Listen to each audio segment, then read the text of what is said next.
John Jones qui vient voir Elon Musk et Donald Trump présents au Madison Square Garden. Le débrief de cette UFC 309 avec Michael Lebou qui combattra au KSW à Paris La Défense Arena le 20 décembre prochain et évidemment avec Antoine Simon et Taylor Lapillus. Messieurs, quand on vieillit, il y a des choses qu'on ne supporte plus. John Jones ne supportait pas les gants. Il n'aime pas les shorts non plus. Il a fallu qu'il relève tout de suite John Jones. C'est l'âge. Non, il avait envie de lancer des jambes. Il avait envie de lancer les jambes et c'est vrai que je pense qu'il voulait avoir une certaine mobilité, une fluidité et rien qui le gênait.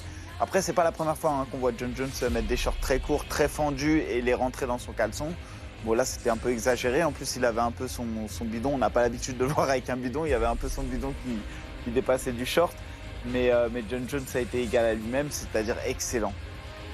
On avait un combat de retour, Antoine Taylor, contre un combat d'au revoir. Combat d'au revoir pour les deux, attention. Exactement. Maintenant, je pense que voilà, Jones a pas, il a fait là quand même une belle performance. Et t'es assez dur avec Stipe, je trouve, Thomas. Je me suis permis parce qu'il y avait notre ami Mathieu Toulza qui me disait il y a un gros souci sur la jambe. Regardez cette jambe avant. Il n'arrive pas à la faire bouger. Il n'a jamais levé la jambe. Ouais, ça reste du MMA. On a été dur avec Bonical et Paul Craig parce qu'on a vu qu'une seule dimension. Et là, Stipe, malheureusement, même si sur ces accélérations-là, il garde de la fougue. Ouais, mais alors, effectivement, par contre, il était unidimensionnel. Unidimensionnel, clairement. Ouais, mais attends, il se fait emmener au sol dès le début. Donc du coup, ça l'encourage pas à aller lutter. Ensuite, il prend une grosse série de coups de coude une fois qu'il est passé au sol. Moi, je pense que voilà, il a eu du mal à trouver son rythme dans ce combat-là. À chaque fois qu'il a tenté des accélérations, il a été mis en échec. Il y avait ce travail aussi de destruction qui a été fait sur les jambes, sur le corps. Donc pas évident. Je suis d'accord avec vous et on peut revoir une autre version, dire la superbe de John Jones est encore là et à 37 ans, il mérite d'être vu de nouveau. Mais effectivement, je vais radoter. Ce combat, s'il avait eu lieu il y a 2-3 ans, aurait peut-être eu une autre saveur. On a un athlète, Mika, en pleine possession de ses moyens, ça semble être le cas, contre quelqu'un qui a perdu un petit peu de sa superbe, et finalement un rythme presque un petit peu lent, mais dicté par John Bones Jones. Exactement. Après, on peut aussi penser que John Jones, c'est pas forcément le même qu'il y a 3 ans. J'ai senti aussi un John Jones peut-être un peu moins tonique, un peu plus en dilettante, qui prenait vraiment tout son temps pour mener le combat. Maintenant, clairement, il y a une domination. Mais est-ce que la domination est réellement due à l'âge avancé de Miocic ou à l'état de forme de Miocic? Je suis pas sûr. Je pense que c'est aussi lié aux capacités tout simplement sportives de John Jones. Voilà ce qu'a déclaré en conférence de presse il y a donc 36 heures Dana White, parce que jusque-là, depuis plusieurs jours, voire des semaines, John Jones avait dit « j'en ai marre de la Aspinall Fest ». Il a même refusé de répondre à un confrère anglais parce qu'il s'est dit « il va me poser des questions que sur Aspinall ». Il a refusé une interview cette semaine. Dana White a tenté de clarifier les choses. You still want to see the winner of this fight Tom Aspinall to unify the heavyweight title? Was that for me? Yeah. What's the question? Do you want to see the winner fight Tom? The winner should absolutely fight Tom. Antoine Taylor, John Jones, il y a quelques instants, a renvoyé la balle à Dana White et à Hunter Campbell en disant « si la proposition est intéressante, je ferai ce que le peuple veut », voilà qui est très intelligent. A priori, est-ce que le peuple, en tout cas mondial, veut sans doute du Aspinall? Le peuple américain, peut-être, veut davantage d'Alex Pereira. Il leur a mis la balle dans leur camp maintenant. Ça va être eux les bad boys. Alors, dans les deux cas, c'est des combats intéressants, hein. Moi, je rêve de voir un Jones Pereira, je rêve de voir un Jones Aspinall. Et je suis curieux de voir parce que c'est deux approches complètement différentes. Ça n'a rien à voir, effectivement. Et je pense qu'encore une fois, Jones il est dans une position aujourd'hui. Regardez, en plus, il a fait la petite danse de Donald Trump, donc là, il a tout le monde dans la poche. Ah oui. Il est dans une position aujourd'hui où il peut dire ce qu'il veut. S'il préfère Pereira, s'il estime que Pereira c'est un meilleur combat pour lui et que ça fera plus d'argent et que l'UFC estime aussi que ça fera plus d'argent, eh ben ils vont lui mettre Pereira. Permets-moi de te couper justement tactiquement, techniquement, Taylor. Contre Pereira, contre Aspinall, quelles sont les grandes différences? Quelles sont les grandes balises? Ah bah c'est simple, c'est que Pereira est unidimensionnel. Donc du coup, c'est un bien meilleur combat pour John Jones. Et c'est là qu'on voit toute l'intelligence de John Jones. C'est que quand il évite habilement Aspinall en disant qu'il en a pas assez fait dans cette division. Alors parce que tout simplement, Aspinall est très dangereux, plus rapide, plus fort, plus jeune. Et puis avec un excellent sol et une bonne lutte. Donc, et derrière, bah, c'est sûr que c'est mieux d'aller essayer de prendre un Alex Pereira qui, lui, bat tout le monde en ce moment, finit tout le monde par KO, mais qui est totalement unidimensionnel. Oui, Pereira n'est pas un vrai poids lourd, alors qu'Aspinal est un vrai poids lourd. Maintenant, il y a une réalité sportive, c'est qu'Aspinal a la ceinture intérimaire. C'est-à-dire que du point de vue sportif, rien ne peut justifier que Aspinal n'ait pas un combat contre John Jones. C'est vrai, Mika, mais demain, si on dit Jones contre Pereira, personne va bouder. Hein. Ah non, ouais, du point de vue business, du point de vue spectateur, personne ne oui, boudera. à part Aspinal. Et Aspinal avec sa fourrure qui est venu au Madison Square Garden, là où il avait battu l'an dernier Pavlovich, alors qu'il avait été malmené et le menton avait été testé. Avant cela, un co-main event fort intéressant avec la victoire de Charles Do Bronx, qui a fait goûter Harlem, qui a fait goûter Queens, qui a fait goûter Brooklyn à Michael Chandler. Il lui a montré de toutes les couleurs de New York dans les 4 premières reprises. C'était lui le chasseur, c'était lui l'homme dominant, Michael Lebou. Ouais, dominant et en plus dans toutes les dimensions, c'est-à-dire qu'il l'a striké, il l'a lutté et au sol, ça on savait, il l'a ultra dominé.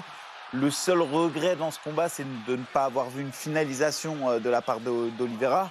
Et d'ailleurs, ça a failli lui coûter cher au 5e round parce qu'on a eu un Chandler qui est revenu au fur et à mesure du combat. Antoine, tu l'as dit, pourquoi, entre guillemets, il ne peut pas s'empêcher d'avoir ce sursaut de concentration qui a failli lui coûter très cher? Alors ça, je pourrais pas l'expliquer, hein, c'est incroyable, c'est comme ça en fait. Il y a beaucoup de combattants, on l'a vu d'ailleurs avec Chandler, hein. Il faut qu'il soit dans le dur pour revenir à ce qu'ils savent faire le mieux. En l'occurrence, Oliveira, s'il se fait pas bien malmener à un moment ou à un autre dans le combat, c'est pas un vrai combat pour lui. Là, en l'occurrence, il est sorti quand même beaucoup moins amoché que lors de ses précédentes rencontres. Et encore une fois, moi, ce que j'ai aimé, c'est le côté stratégique. Hein. Alors, même s'il a eu très très chaud sur la fin, la manière dont il a géré le combat avec les armes qu'il avait à disposition, c'était magnifique. C'est-à-dire qu'il a tout mis en avant. Le striking, il était devant. La lutte, il était devant. Le sol, il était devant. Il y a juste cette petite explosion de Chandler sur la fin qui s'est fait une frayeur. Mais bon, encore une fois... Et puis il sort sans avoir pris trop de dégâts. Hein, oui, et ça c'est important encore une fois. Et puis il conserve sa bonne position dans le classement. Je vous rappelle qu'il était numéro 2 du classement lightweight avant ce combat. Donc il va rester numéro 2. Et ça reste un combattant dangereux, même pour le champion, peu importe qui est le champion. Top position dans la majeure partie du temps de chaque round, jusqu'à 3 minutes 30. Mais tu viens de le dire, Antoine, comment vont les cheveux de Taylor? Parce qu'à un moment, l'octogone est coupé en 2. Sur ses crochets, il y en a un de plus. Et Charles Oliveira peut tomber. Mais une fois de plus, bis repetita. Ouais, malheureusement. Hein, on repart dans la même stratégie. Et après, c'est facile à dire, encore une fois, de notre siège, avec un peu de recul. L'émotion et l'euphorie du combat fait qu'on peut passer à côté de certains détails. Mais Chandler a failli renverser le combat à la 5e reprise.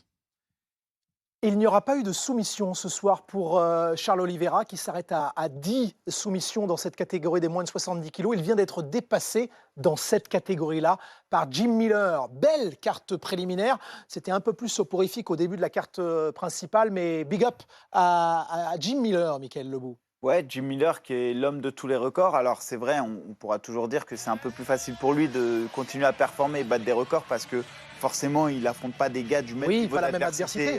Oliveira. Retraite de Damon Jackson à l'issue de ce combat en face. Exactement. Après, ce qu'on peut quand même souligner, c'est la longévité de Miller qui est le combattant qui a le plus combattu et le plus gagné à l'UFC. Il a 13 soumissions au total, 11 dans la catégorie des 70 kilos. Voilà, c'est un homme de record et c'est quelqu'un, comme le disait Antoine, comme l'a souligné Antoine, qui sera au Hall of Fame de l'UFC. Voilà qui achève cette UFC 308. On vous donne évidemment rendez-vous avec Antoine Simon, Taylor Lapillus, John Dovey pour la boxe et Michael Lebou pour regarder la semaine prochaine. Triple Threat, triple menace, le 23 novembre avec Hexagone chez les moins de 57 kilos. 2 hommes à la recherche d'une place et d'un contrat à l'UFC, malheur aux perdants dans cette catégorie des moins de 57 kilos. Dans l'organisation Rennes où nous n'avons pas de Français. Il est là, Michael Aljarouge. Il y aura également ce soir-là au Cage Warrior Nicolas Leblond Et puis, c'est gratuit et ce sera sur RMC Sport 1 pour la carte préliminaire et pour la carte principale sur RMC Sport 2 de la boxe. Si vous êtes dans la région parisienne, c'est gratuit. Bakary Samaké face à l'Australien Ryan depuis la canopée des Halles dans le premier arrondissement.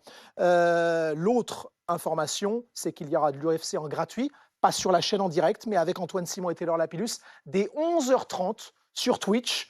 Vous téléchargez l'application et avec Sacha et Flora Moussi, vous pourrez voir l'UFC à Macao, Petr Yan contre Davison Figueiredo. Voilà pour conclure ce superbe mois de novembre. Et voilà ce qui vous attend pour le dernier mois de l'année.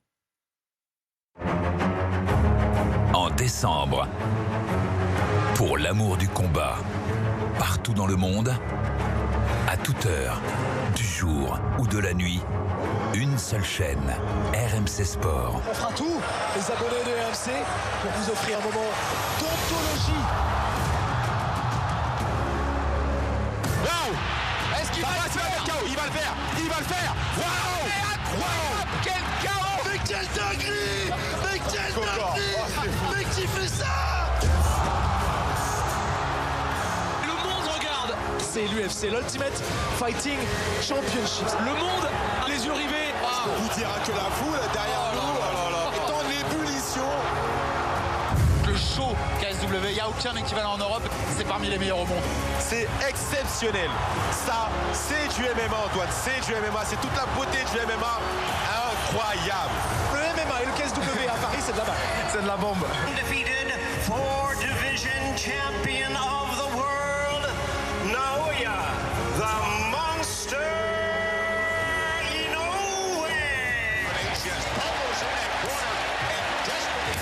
Un dernier échange de légende, un scénario qui marquera l'histoire de la boxe mondiale.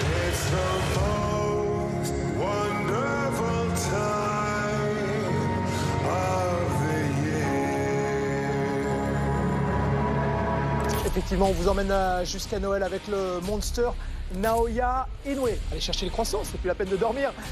Non, c'est au choix. Merci à Mika Lebou qu'on va retrouver justement au KSW 101 face à Romain de Bienne le 20 décembre prochain. C'est un vendredi avant de partir en vacances scolaires. C'est la soirée Saladin Parnasse. Wilson, the prototype Varela. John Jones is the greatest of all time. Prenez soin de vous.